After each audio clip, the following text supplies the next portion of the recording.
Good morning मेरे प्यारे बच्चों। बेटा आप सब कैसे हैं? उम्मीद करती हूँ आप सब ठीक होंगे। तो क्लास सेकेंड बेटा आज हम लोगों का हिंदी भाषा है, जिसमें आज हम लोग पाठ 11 पढ़ेंगे। और पाठ का क्या नाम है? समान अर्थ वाले शब्द। पाठ का नाम है समान अर्थ वाले शब्द मीन्स सिनोनिम्स। मैंने आपको इस चैप्टर को पढ़ाया भी है और उम्मीद करती हूँ आप लोगों को समझ में भी आया होगा। तो समान अर्थ वाले शब्द मीन्स समानार्थी शब्द। समानार्थी शब्द किसे कहते हैं? मैंने आप लोगों को पढ़ाया था कि जो शब्द एक ही अर्थ बताते हैं उन्हें समानार्थी शब्द कहते हैं। जैसे देखिए, इस पुस्तक में एक लड़का और लड़की क्या बात करते हैं। देखिए, कितने काले मेघ हैं, लगता है वर्षा होगी। हाँ, बादल छाए हैं, बारिश तो होगी ही। इसमें आपको देखिए क्या समझ में आ रहा है। ऊपर दिए गए चित्र में एक बच्चे ने मेघ और वर्षा की बात की, वहीं दूसरे ने मेघ के लिए बादल और बारिश शब्दों का प्रयोग किया। इसी तरह हम एक वस्तु या व्यक्ति को कई नामों से पुकार सकते हैं। इस प्रकार जो शब्द एक ही अर्थ बताते हैं उन्हें समानार्थी शब्द कहते हैं। जब हम एक वस्तु, एक व्यक्ति को एक से अधिक नामों से बुलाते हैं और जिसका अर्थ समान होता है, उन्हें हम समानार्थी शब्द कहते हैं। जैसे हमने आपको बताया है कि कमल का समानार्थी शब्द क्या क्या होता है? नीरज, पंकज। फिर सूर्य का समानार्थी शब्द क्या क्या होता है? दिनेश, दिवाकर, चंद्रमा। फिर इधर देखिए आप लोग पेज नंबर 67 पे आप लोग देख सकते हैं। चंद्रमा का क्या होता है? चंदा, निशित। फूल का पुष्प, सुमन। पहाड़ का सैल, पर्वत। विद्यालय का स्कूल, पाठशाला। मतलब आप पहाड़ को शैल भी बोल सकते हैं, पर्वत भी बोल सकते हैं। विद्यालय को स्कूल भी बोला जाता है, पाठशाला भी बोला जाता है। पेड़ का समानार्थी शब्द क्या है? तरु है, विटप है। घर का समानार्थी शब्द सदन और गृह है। जल का समानार्थी शब्द नीर और सलिल है। आकाश का गगन और अंबर है। तो ये शब्द हैं जिनके समानार्थी शब्द हैं। इसको अभी हम लोग और अच्छे से जानेंगे। तो नीचे देखिए आप लोग लिखा है हवा। हवा का समानार्थी शब्द क्या क्या होता है? पवन और वायु। बाग, बाग का समानार्थी शब्द क्या होता है? वाटिका और उपवन। तो ये सब शब्द हैं जिनके समानार्थी शब्दों को मैंने बताया है। फिर देखिए भगवान। भगवान का समानार्थी शब्द क्या क्या होता है? प्रभु और विधाता। पृथ्वी, पृथ्वी का समानार्थी शब्द क्या क्या होता है? धरा, धरती। औरत का महिला, नारी। ओके बेटा, तो जो शब्द हमें एक ही अर्थ बताते हैं उन्हें हम समानार्थी शब्द कहते हैं। अब इसमें मैंने आपको ये कराया है, इस चैप्टर में मैंने आपको बताया था, ये एक्सरसाइज मैंने कराई थी। तो आज आप लोग इसको अपनी बुक में फिल करेंगे। जैसा कि आप देख सकते हैं, चित्र देखकर समानार्थी शब्दों पर गोला बनाइए। जैसे जैसे हम इस पे गोला बनाएंगे आप लोग भी इसमें गोला बनाएंगे। देखिए ये किसका चित्र बना हुआ है? ये किसका चित्र बना है? एक पुष्प का बना है, मीन्स फूल का बना है। तो फूल को और क्या क्या बोलते हैं? फूल का समानार्थी शब्द और क्या होता है? जैसे पुष्प और सुमन।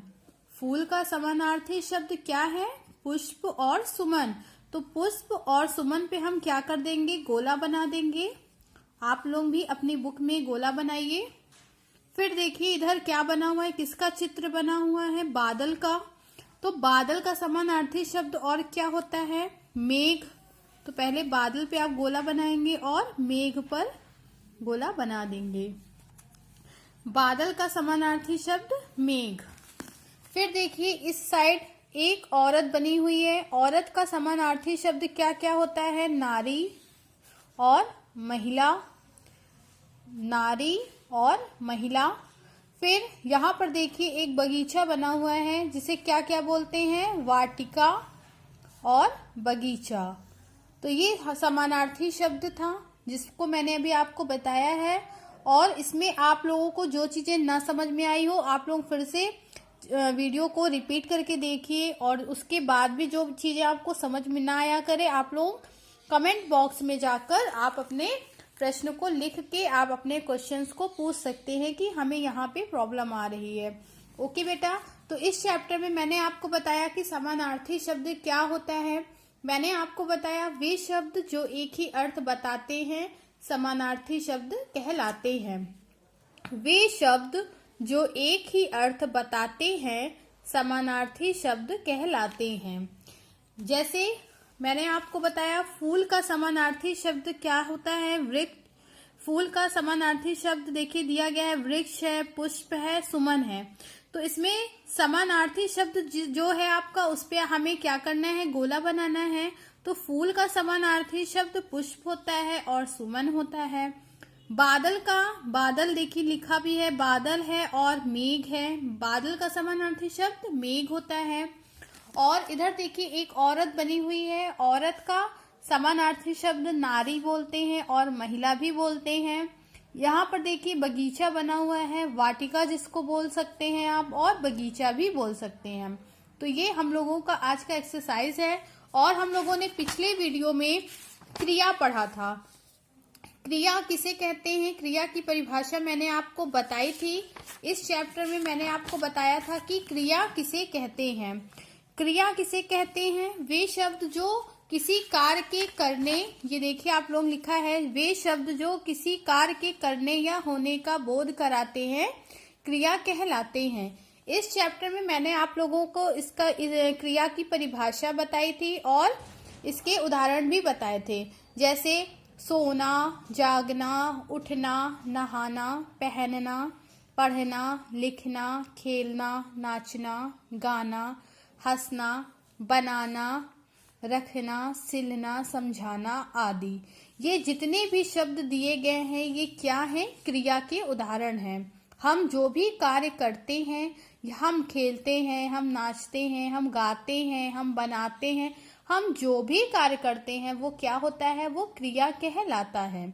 इसीलिए क्रिया की परिभाषा बताई गई है, जो शब्द किसी कार्य के करने या होने का बोध कराते हैं क्रिया कहलाते हैं। ओके बेटा, इस चैप्टर में मैंने इसका आपको परिभाषा लिखाई थी।